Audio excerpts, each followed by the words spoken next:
Querido, abra a palavra de Deus em Mateus, capítulo 17, versículos 22 e 23.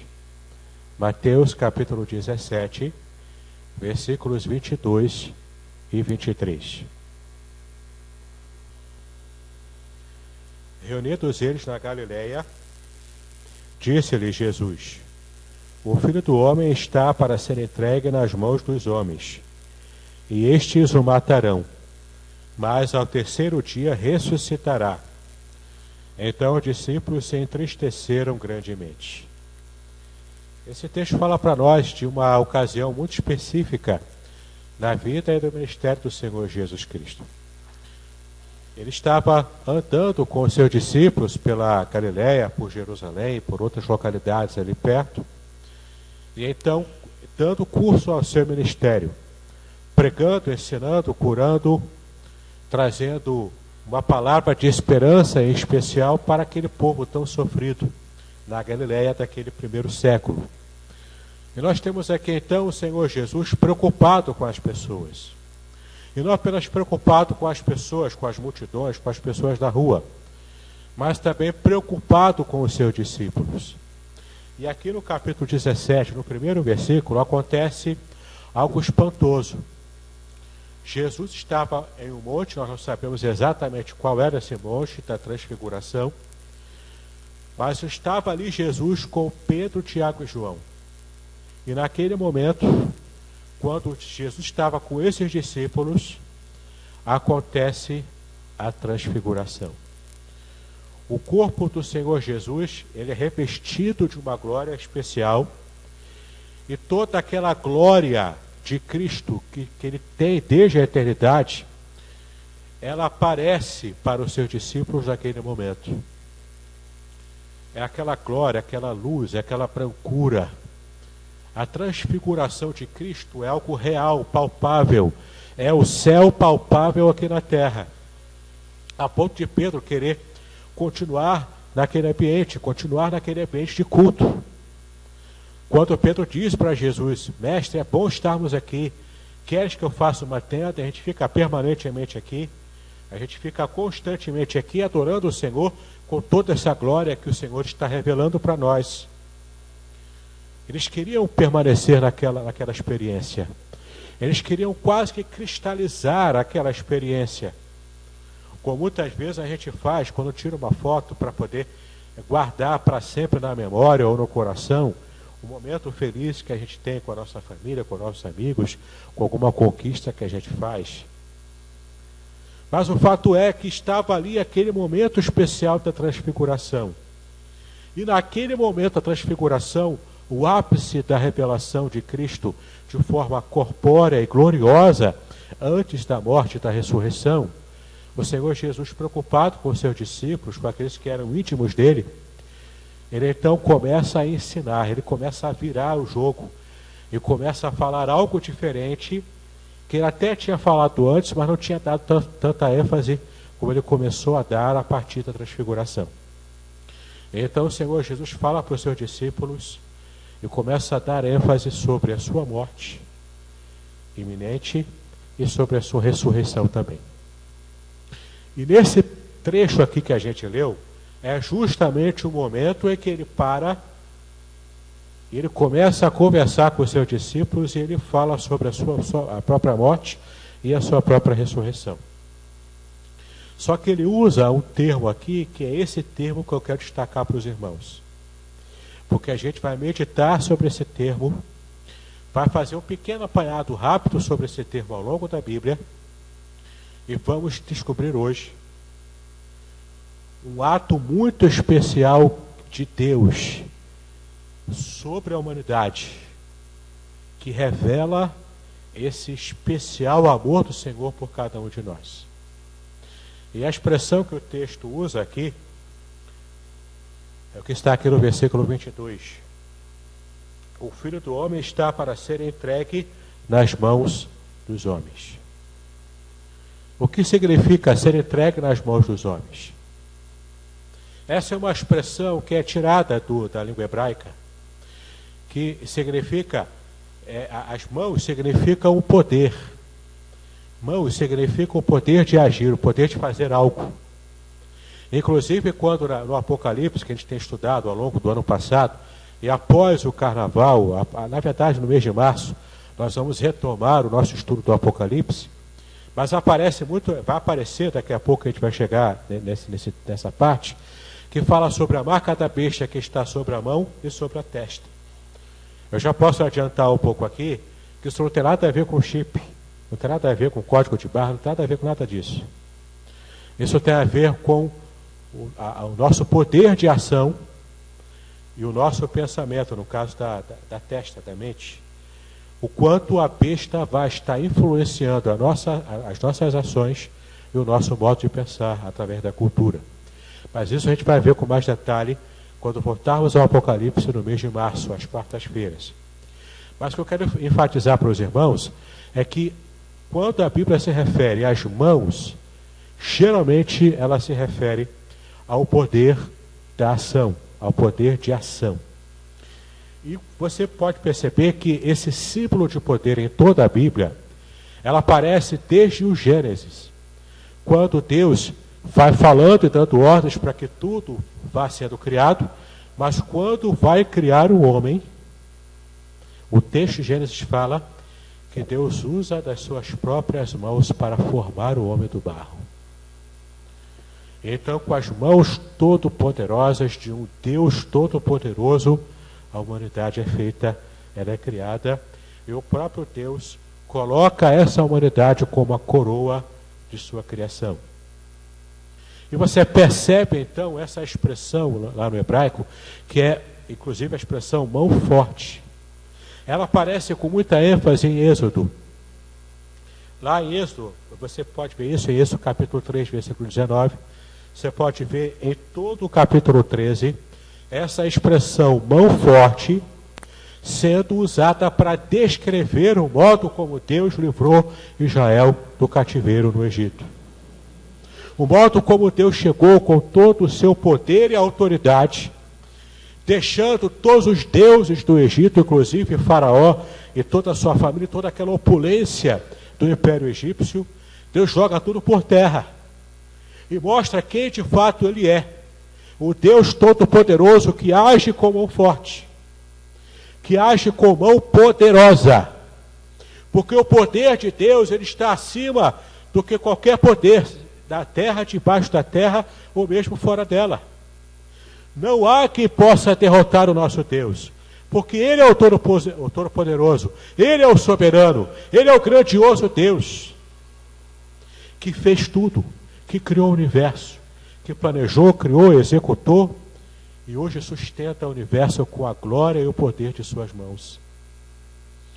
Você imagina agora esse Deus todo-poderoso, grandioso, glorioso, que pode fazer tudo o que Ele quiser, com as suas mãos fortes e poderosas, como está lá em Isaías 9, versículo 6, que por certo os irmãos se lembraram na época do Natal, há um mês atrás, há poucos dias atrás, na verdade, que diz que o Senhor Jesus, Ele é Deus forte, Pai da eternidade, Príncipe da paz. E um desses títulos aplicados ao Senhor é o Deus forte, porque isso tem tudo a ver com o modo como o Deus Todo-Poderoso sempre agiu ao criar e ao agir nessa humanidade, nessa terra que nós conhecemos. Agora você imagina esse Deus forte, essa mão forte do Senhor, por amar a humanidade que caiu, ainda no Gênesis, Deus Todo-Poderoso, Ele decide que as suas mãos todo-poderosas e fortes, que tudo pode fazer, essas mãos ficariam do tamanho da mão de um pequenino ser, de uma criança, como elazinha que está ali no colo, não é? Você pode tentar pegar a mãozinha dela, o seu dedo mindinho vai envolver a mãozinha dela toda. Tão pequenininho e frágil que uma criança é. Você imagina as mãos de um Deus todo-poderoso, condensadas, resumidas numa mãozinha pequena de uma criança. Aqui você tem um dos maiores mistérios da humanidade. Não é o fato de Deus se tornar ser humano, porque isso a gente percebe que Deus pode fazer, porque de fato Ele fez, porque Ele é o Deus Todo-Poderoso. Mas o grande mistério da humanidade é o que levou Deus a nos amar a tal ponto de chegar a essa situação. Que amor é esse? O César vai perceber a referência que eu estou falando. Que amor é esse que fez com que Deus se submetesse a isso próprio voluntariamente, para que estivesse então trazendo salvação para a gente? É um dos grandes mistérios da humanidade. O Deus com mão forte, todo-poderoso, se resume a uma mãozinha pequena, frágil. E é claro, essa mão pequena, frágil, não fica pequena e frágil como uma criança o tempo todo. Essa criança cresce. O texto bíblico, inclusive, diz que o Senhor Jesus cresceu, Ele amadureceu em graça e sabedoria diante de Deus, espiritualmente, e diante dos homens, do ponto de vista emocional, social, físico, em todas as áreas. Então você percebe o quanto o amor de Deus o levou a estar assumindo forma humana para se comunicar conosco, para estar conosco. É o que diz também Isaías 7, versículo 14, e Mateus 1, 23.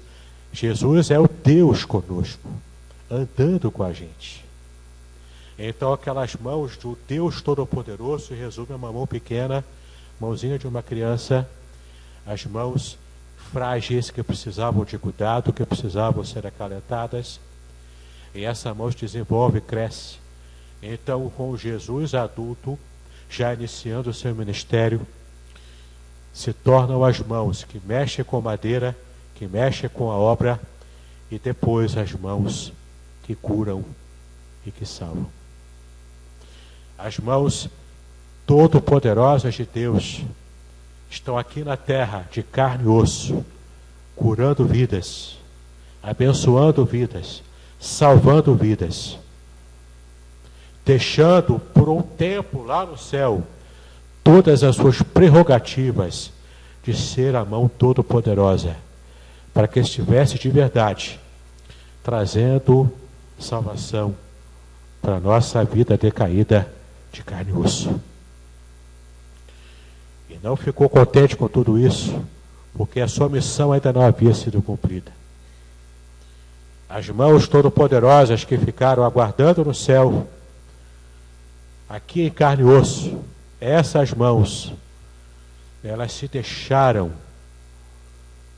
ser capturadas pelos homens. É o texto que nós lemos aqui agora nesse versículo. O Senhor Jesus foi capturado pelos homens. E essas mãos todo-poderosas, agora em carne e osso, elas foram penduradas numa cruz, no madeiro. E quando essas mãos estavam ali, presas àquele madeiro, um simples ato que nós fazemos, os gestos que fazemos, se eu tenho uma coceira, eu coço, eu uso as minhas mãos para isso. Nem mesmo um ato simples da nossa vida humana, carnal, o Senhor Jesus pôde fazer. Porque as suas mãos, embora todo-poderosas, elas estavam presas àquele madeiro por amor à humanidade. Então você percebe o nível, e se você ler o texto de Filipenses capítulo 2, você vai ver exatamente isso que eu estou falando. Como o Senhor Jesus, deixando a sua glória temporariamente, Ele foi descendo as camadas mais baixas de degradação humana, para que, culminando na morte da cruz, Ele pudesse, ao chegar nesse nível de servidão total, Ele sendo entregue aos homens. E você pode perguntar, se Deus mesmo estivesse aqui falando comigo, eu creria nele. Mas quantos andaram com o Senhor Jesus, que era o Deus encarnado, e não creram nele? E as mãos todo-poderosas do nosso Deus Todo-Poderoso, em carne, estavam cravadas numa cruz. A ponto de alguém zombar dele. Você não é filho de Deus? Desce dessa cruz e salva a ti mesmo e a nós. Você não é o Deus Todo-Poderoso que tem mão forte? É fácil para você tirar os pregos dessa cruz e você salvar-se a si mesmo e a nós também. Mas o fato é, querido, que era propósito de Deus desde a eternidade para salvar a humanidade, que as suas mãos todo-poderosas fossem cravadas naquele Calvário. E esse ato trouxe vida abundante para todo aquele que tem uma experiência com o Senhor. Ele foi entregue, não porque ele não poderia se salvar, não porque ele não poderia sair daquela situação, porque em várias outras situações que quiseram prendê-lo e matá-lo, ele conseguiu sair. Mas ali ele se deixou entregar, porque o seu propósito era trazer vida para a humanidade, era trazer salvação para a gente. Então, esse mistério que a gente não consegue entender. As mãos do Todo-Poderoso passou por todo aquele processo de mão de criança, de mãos abençoadoras, curadoras, e agora crucificadas na cruz. O sangue vertendo. Nossa alma sendo colocada naquele madeiro juntamente com ele.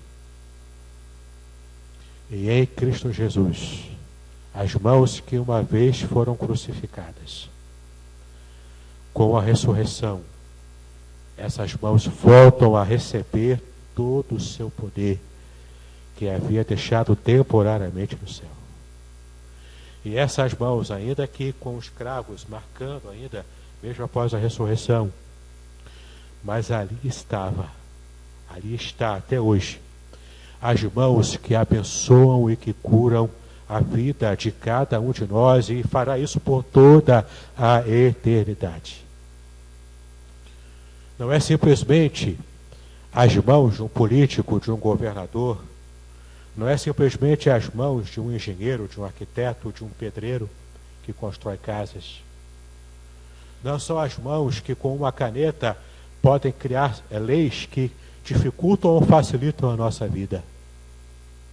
Mas eu me refiro aqui às mãos do Deus Todo-Poderoso, que hoje, nessa noite, está agora estendida também para abençoar e para salvar vidas.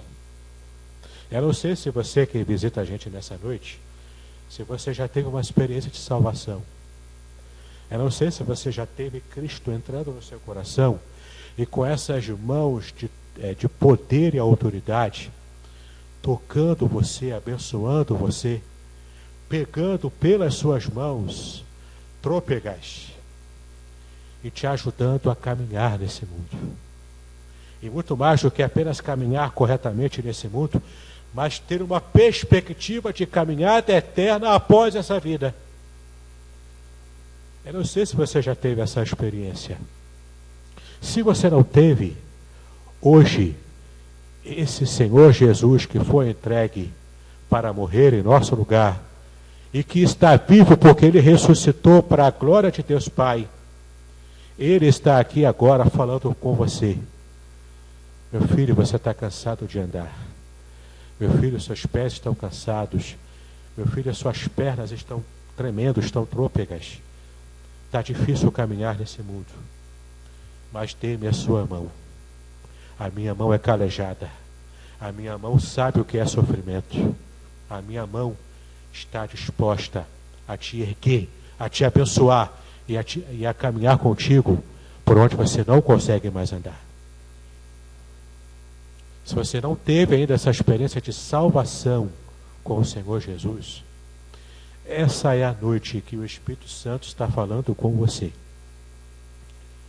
E eu tenho certeza que você pode hoje segurar nas mãos do Deus Todo-Poderoso, que pode guiar a sua vida, pode dar o norte para você, pode fazer com que você não esteja mais caminhando e tropeçando a cada caminhada, a cada passo que você dá. Mas essas mãos todo-poderosas do nosso Deus Todo-Poderoso, ela pode hoje acalentar a sua alma. Só depende de você desejar essa experiência. Se você sente que o Espírito Santo está tocando no seu coração, que Ele está falando a sua alma nessa noite, em nome do Senhor Jesus, você pode me procurar após o culto, pode procurar também um dos oficiais, caso você prefira conversar com eles, e a gente vai estar orando por você e te ajudando a entender o quanto é importante aprendermos a caminhar com o Senhor. Que Deus possa nos abençoar, e especialmente você que já conhece o Senhor, especialmente você que também já é servo de Deus, que já anda com o Senhor ao longo de alguns anos. Essas mesmas mãos calejadas, que sabem o que é sofrimento, e que ainda permanecem as mãos todo-poderosas do nosso Deus Todo-Poderoso, essas mesmas mãos também estão estendidas para continuar a te abençoar. Basta que você esteja tomando as mãos do Senhor. E não você guiando Deus para que Deus faça o que você pede que Ele faça. Mas é o contrário disso. São as mãos do Deus Todo-Poderoso, que é infinitamente maior do que as nossas. Que quando nós damos as mãos a Ele, Ele é que toma a iniciativa da nossa caminhada. É Ele que nos guia. É Ele que nos ajuda nos momentos mais difíceis, como uma criança que precisa atravessar uma rua e que ela só pode atravessar a rua dando as mãos para os pais, porque os pais é que vão guiar aquela criança para atravessar a rua. Deus tem guiado cada um de nós, como diz no Salmo 23, que Ele tem nos guiado a fontes de águas de descanso. Basta que a gente aprenda a confiar nas mãos do nosso Deus maravilhoso. Que Deus possa nos abençoar em nome do Senhor Jesus Cristo, hoje e para todo sempre, queridos.